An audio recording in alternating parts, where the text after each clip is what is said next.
عزیزانو دا د فرعون کمالو، غریبو مالدارم شو بادشاهم شو، خدای هم ځان ته ووی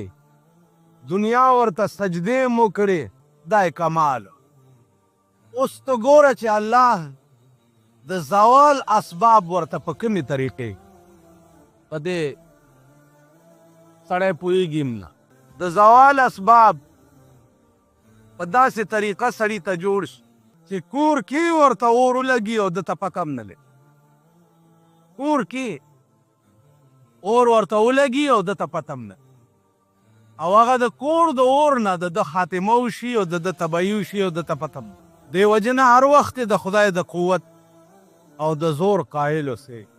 او دا ایمان لرئ چې الله په دې دنیا کې داسې قوت نشته چې ستا د طاقت مقابله وکړي، او داسې طاقت شته نه چې ته څوک راونیسي او تا نه اخلاص. داسې لا څه چې د خدای نیولی به د خدای نه خلاص کي، داسې طاقت په دې کائنات کې نشته. عزیزانو، موسی علیه السلام پیدا شو او بیا یې د فرعون په غیږ کې لوی کړ، او بیا دغه موسی علیه السلام څه واقع مد نظر ملک پرېښو، بل ملک ته لاړ. هغه ملک ته چې دی کوم ملک ته لاړ، د هغې پیغمبر حضرت شعیب علیه السلام. شعیب علیه السلام دوه لوڼه وې، ای به ګډې او چیله یې سرولې، کوهي ته به چې رالې ګډو او چیلیو له به یې اوبه ورکولې، پاکوي او داسې بوکه وه چا به 40 کسو رایسته. موسی علیه السلام چې ورغی، هغه په یوازې ځان هغه بوکه راوویسته. جینکۍ لاړې پلار ته یې وویل چې داسې یو نوجوان هلک و، په یوازې ځان یې بوکه راوویسته. ورته یې تاسو ته تپوس وکړئ دا هلک به پیغمبر وي. شعیب علیه السلام وفرمایل چې دا هلک به پیغمبر وي، دا چا چې په یوازې ځان دا بوکه راوویسته. ولې چې یو پیغمبر د 40 پهلوانانو عمره طاقت لري. د یو پیغمبر قوت چې دی د 40 پهلوانانو عمره وي. عزیزانو، بیا 40 هغه پهلوانان لکه د دنیا 40 پهلوانان بیا د جنت یو پهلوان، دا برابر. نو گویا دا حساب چې تاسو ولګوئ، نو د یو پیغمبر قوت د 400 سړو عمر. په دې ملک کې داسې خلک هم تیر شوي دي چې هغې دا به وایي چې پیغمبر ته د ډېرو ښځو اجازت څنګه خدای پاک ورکړی دی، او موږ ته د 4 نه زیات نشته. موږ ته 4 ښځې جایز دي او پیغمبرانو ته 10 او 14 او سلسل جایز.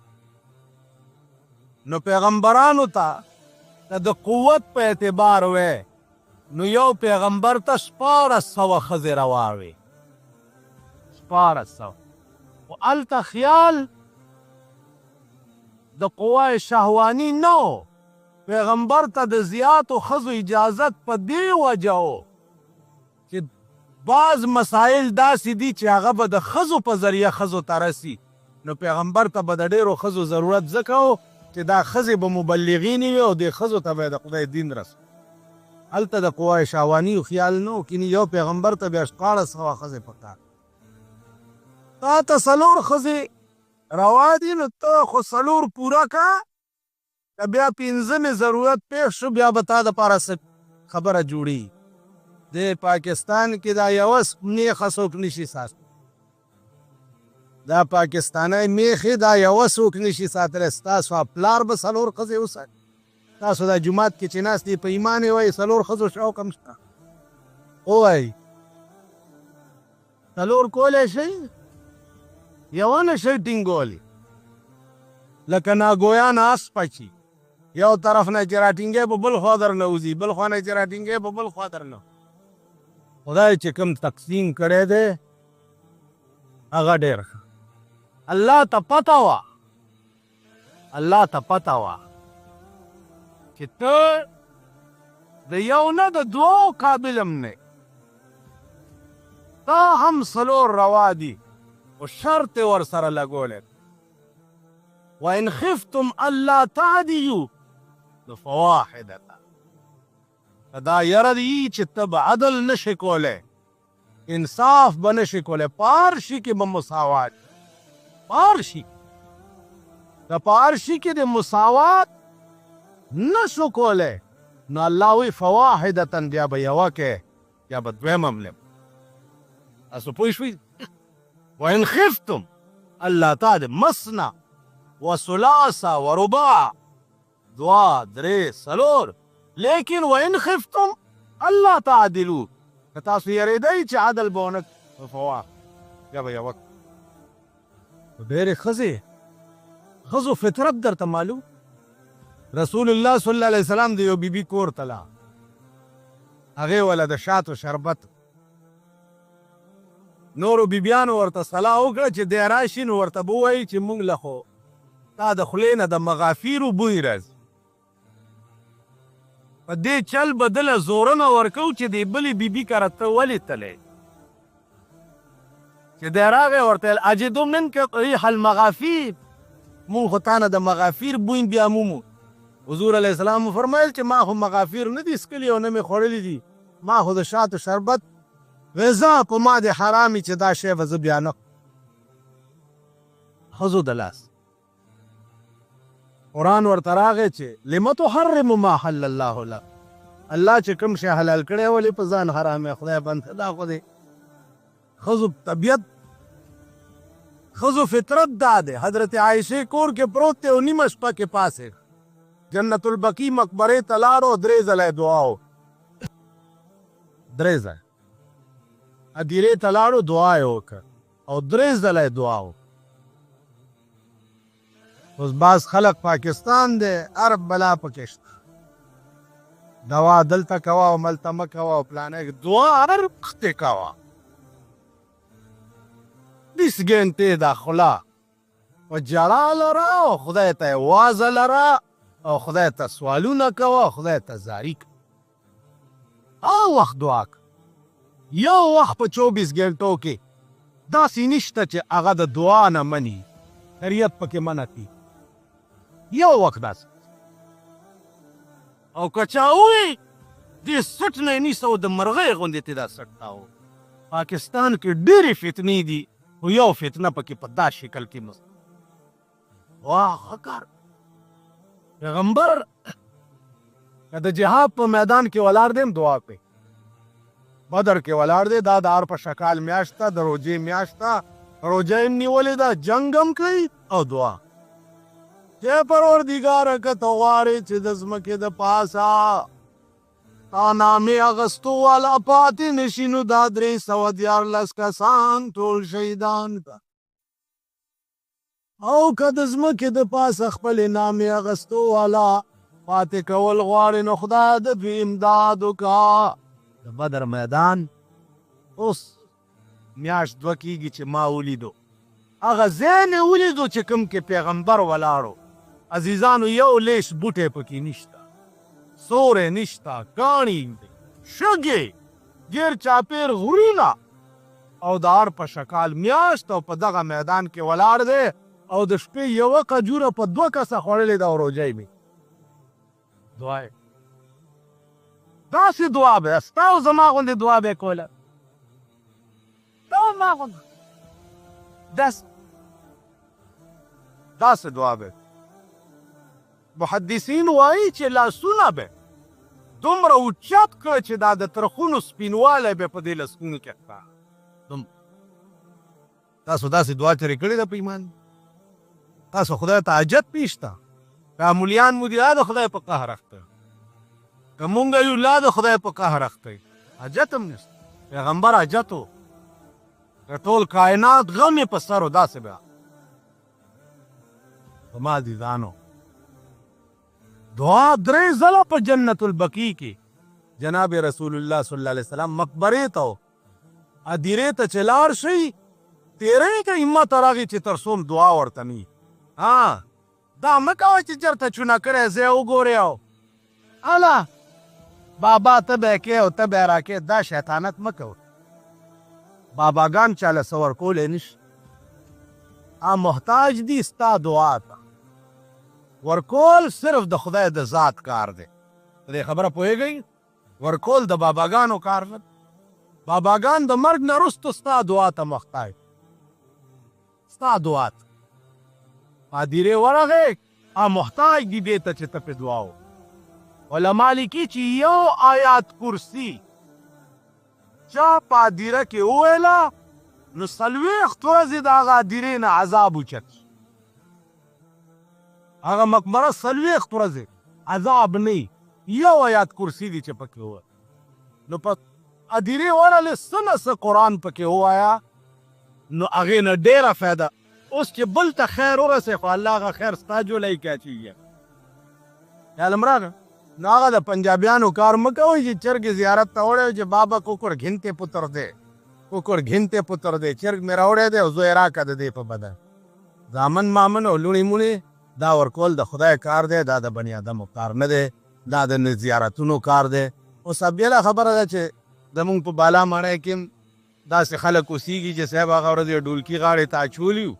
او ګلونه یې په غاړه کې اچولي او په دې سړک روان و، غړس دی غړوس دی غړه تو چل دی د بابا ډولی روان. په غبرګو کښېنئ. باباګانو ته د ډولۍ څه ضرورت دی؟ که ډولۍ په ژوند کې ځان له جوړه کړي خو په قبر کې به پکې سوري او پکې به ګرځي. او که دنیا کې ځان له د ډولۍ اسباب نه کړی نو د دنیا ډولۍ هغه ته قبر ته ورننه ایستی شي. دا د کوچیانو کار دی. یو کوچی بل کوچي ته وایي چې فتح خانه وروره. هغه وایي چې که اباد یې خدای بخلی وي نو اوس به اور ته ناست. ژمی او سخته یخني وه، سخته یخني وه نو دوی اور ته ګرمېده. چې اور ته ګرمېده نو دوی دا خیال کړی چې جوړ دا د مرګ نه وروستو به په قبر کې هم اور خو وي نو ځکه چې یخني ده ډېره. چې فتح خانه وروره وایي چې وایي که اباد یې خدای بخلی وي نو اوس به اور ته ناست ګرمېږي به. چې دا اور به هلته وي. خو دا هغه بېوقوف قوم دی، بدبخت کمبخت، چې دوی دا زیارت ډالۍ څه مطلب دی، د زیارت عرس څه مطلب دی. دلته دا زمونږ یو زیارت دی دغې کال کې چې عرس کېږي، دا زمونږ د بالا ماڼۍ دا لپنګانې کوي نو یو شپه یې د نکریزو وي او ښځې راشي صاحبه شمې ممې په دغه کې لګولي او ورشي او بابا ته رستو په قبر په دې خپو باندې نکریزې ورته کي وایي دا د بابا نکي دي او دا تاسو او ما غوندې سنډاګان ورسره وي. د هغه د بدبخت بې پدره زامن دي او د بې پدره اولاد. د هغه بې پدره قوم دی. د دوی نه مور معلومه ده او نه پلار بل. غیر خبر چې دا د خسکي اګونه پیدا دي دا څه بلا په بلکل د سړي زامن نه دي او نه په خبره. ښار نه یو ډالۍ راځي اغنجي ځان سره پیدا کړي. جمعې په شپه چې پیدا شي هغه هم اغنجي شي. اغنجي دی او اغنجي کم سید کې چې د پیغمبر یو ټیډي پیسه نشانم نه هغه ته سید ویلم ناروا و حرام. او سید صاحب دین تو ساڈا تو سا قدر نہ پائی، حسن حسین تو ساڈے دادے کاڑی کدو منائے. شکل ته مو ګورئ. په غوږونو کې به یې د سرو زرو مندرۍ چولي. پیغمبر ویلي دي در سړي ته سره زر استعمالول حرام دي. نیکۍ ویلي دي حرام دي. دوی به د سرو مندرۍ په غاړه کوي. دا به دومره دغه اچولی جمکۍ غوند دومره اوږده به او دا تا او ما غوندې خره چې یي کن وګوره غوږ کې چې دغه په چرسو به یې سترګې سرې راوتي سوچه سید دی سترګو ته یې وګوره ټکې سرې. دا زمونږ خلقو ایمانونه دي. دا زمونږ خلق نو زمونږ دې کرتوتونو ته چې ګورې په مونږ به عذابونه نه نازل، په مونږ به قهر نه نازلي چې په باب د دین کې مونږ دومره صفر یو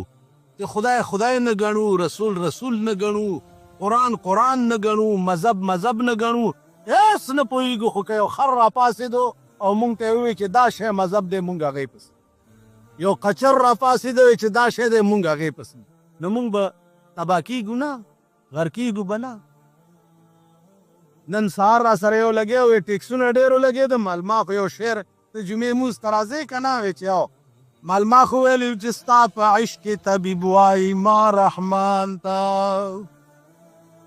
ستا په عشق کې طبیب ما رحمان ته خبر دا وی چې د حال تر دا بدتر وی ډاکټر یې نه بزولي دو وی تا ته خو د عشق بیماري ده دې نه توبه وباسه نو جوړېږي وی دې نه خو الله که توبه وباسه وی خدای دې نور هم دا مرض زیات نا یار ته وایي ستا په عشق کې طبیب وایي ما رحمان ته خبر دا وی چې د حال تر دا بدتر وی دې نه نور غرق شي زیات مخه مونږ چې دې نه زیات کړ زمونږ حال وکړو ټکسونه زه ویل تاسو به وګورئ او د ځان تماشه به د هغه ورځ انتظار وکړه د هغه ورځ چې ته خپلې ښځې له نږدې ورځې ټکس به در باندې د هغه ورځ انتظار دا ټول زموږ اعمال د ټکس په شکل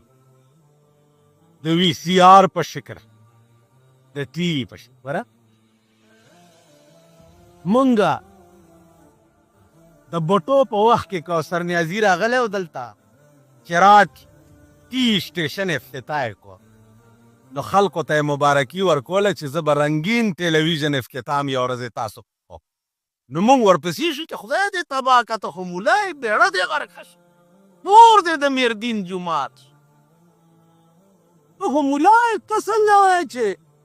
زه به د رنګین ټي وي سټیشن افتتاح تاسو ته کوم مونږ چغې جوړې چې چغې هم جوړې کړې اوس زمونږ موجوده امیر المؤمنین چې دی دی راغی په صدر کې د ټي وي سټیشن افتتاح وکړه چې په چا 18 کروڑه روپۍ لګېدلي 18 نو تاسو وایئ چې صدر صاحب د کوم شي افتتاح وکړي نو داسې چل شي د یو ملا زوی و هلکانو سره په ښکار وه چې په ښکار ووتو نو نور څه ورته میلاو نه شو ګیدړي یې نیسو د ملا زوی لګي شو ګیدړي یې ونیسو که ګیدړي وویشتو نو هغه هلکانو ورته ویل چې هلکه څه اوسئ موسئ پیدا نه شوه ګیدړ دې وي دا خو مردار دی ویل څوک وایي چې مردار دی د ملا زوی زه یې به وکړم مفتیان تاسو ځان نه جوړ زه یم چې حلال یې ډېره ښه ده چې راله پلار ته یې وایي چې میاں جي ګیدړ حلال دی هغې وایي چې نه مردار آنکھنے کې ګیدړ حلال مردار دی څوک وایي چې حلال وایي چې جي نور جمال آنکھنے کې ګیدړ حلال دی ستا زوی نور جمال وایي چې حلال دی کیا نور جمال نه چېرې پھر میں کتاب وکړه ورګې چې زه کتاب وکړه کتاب یې راغستی دی هغه ټول هلکان داسې ورته لاندې ناست ده اوس کتاب لاس کې نیولی دی او ورته وایي چې سنو بھائی سنو کتاب دا مسئلہ ہے کہ جتھے میاں نور جمال جتھے میاں نور جمال گدڑ شجر سب حالا نور جمال چې چېرته وي هلته ګیدړان میدړه ټول حلال دي هغه وګورئ چې صدر پاکستان د کوم ټي وي سټیشن افتتاح وکړي هغه خو مبارک بیا بلکل روا دي د هغې کړ سینماګانې بلکل روا دي ځکه چې په هغې باندې 15 روپۍ ټیکټ دی نو 15 کې 2.5 د حکومت دی خیال هم راغی دي 15 روپۍ د بایسکوپ ټیکټ دی نو 2.5 پې د حکومت ټیکس نو چې دوله ټیکس ورکوي نو سینما هم روان دا وی سی آر ځکه حرام دی دوی ورپسې لږ ګرځي راګرځي چې دوی له پې ټیکس نه دی ورکوي اوس په باړه کې وی سی آر والا او په دې کسټم والا یې راوړه چې په دې راوړې او دوی یې ونیسي او کسټم ټیکس پې ورکړي بیا وی سی آر هم روا ده دې خبره پوهېږي دغه شریعت چې دا دوی کوم چغې وهي شریعت بنچونه یې جوړ کړي دي او دا دی را روان دی او هغه دی راغی او اسلام او نظریه او پلانې دا مونږ خو د اسلام نم بار یو او نظریې نم بار یو نظریه پاکستان نم مونږ بار یو ځکه چې پاکستان کې صحیح اسلام غواړو شرمېدلی اسلام پکې نه غواړو نو مونږ د هر څه نه بار کړي زما عزیزانو دوی له چې پکې څه ورکوې بیا روان دا هغه ملا کار دی درته مې کیسه کړې وه 3 طلاقه یې ښځې له ورکړه 3 طلاقه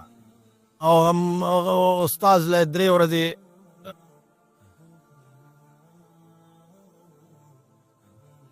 سهار دا په نن بهي چې په خیر وغنی دایره په 4مه ورځ ورته چې جي داسې ښځې ته مې په غصه کې وم او بس په ځان پوه نه شوم 1 2 3 مې ورته وی ښه وی بس ته 1 2 ورځې نور هم زه راځه که ده مطلب یې دا چې دا روغنی بیا کوړې را کوړې ورته چې داسې چل دی چې گل نو گول مگول رقصی اور کسی نو کیا نہیں ملا بڑے ظالم اور تے جا راتی جا کے تو اپنی رن نو کوي کہ تنے منو قبول کی تو ہے نہ وہی چی ہاں نو طور تے چ منے بھی تنو قبول کی بس نکاح و مشری اور نور مریانو نہ تھا وچ بجلیگر مولا نے مولا کو منے پوچھے آگے ہوئی چی نہیں کی وچ بڑا ظالم مولا ہے اس دے نزدیک نہ جامی اور تباہ کر چھوڑ سی تے منو کدی کدی آیا کر جو گل ہوئے تے میں انہوں گول مول کر کے تیرے واسطے صفائی کر نو عزیزہ معاملے تھوڑا گول مول دا خیال درا گئے چے دوی خوشحالی اغار سے بیا رواج او چے دوی خپائی ارچ حرام علاقہ کے تانیدار نے اجازت والا دما گڑاوا خیر دے کہ تانیدار نے دی اجازت نہیں اغستے دما نشے گڑو خواب حلال و حرام د خدای او د رسول په لاس کا حلال او حرام به قرآن او حدیث کو اوس حلال او حرام به انتظامیه لاس کی دی اجازت والا حلال اجازت دی نہیں اغسطے حرام دې خبره کوئی گئی زما عزیزانو دې طرف نه خدا توقع مکوئ چې داسې نظام به په تاسو راشي چې ستاسو اصلاح به دا طرف ته خو خوب هم مګورئ ځکه چې دا خلق دی نهر او نهر سړی چې دی هغه د خپلې خېټې په غم کې وي هغه سره د بل شي غم وي یو سړی وږی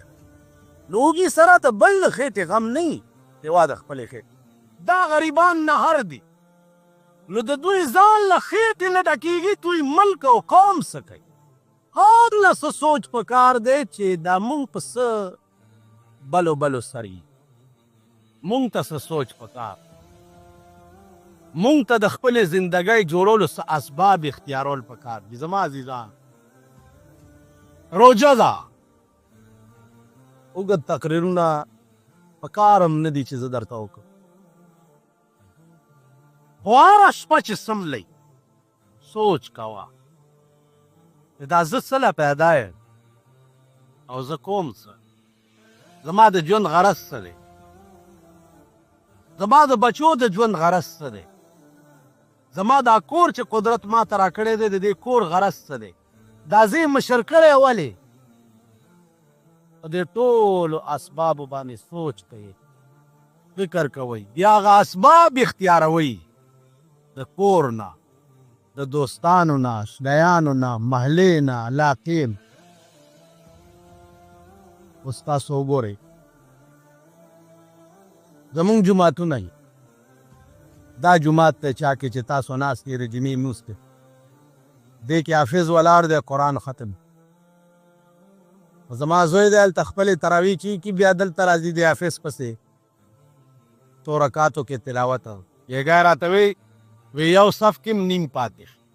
ټول خلک ته تاسو څه وایي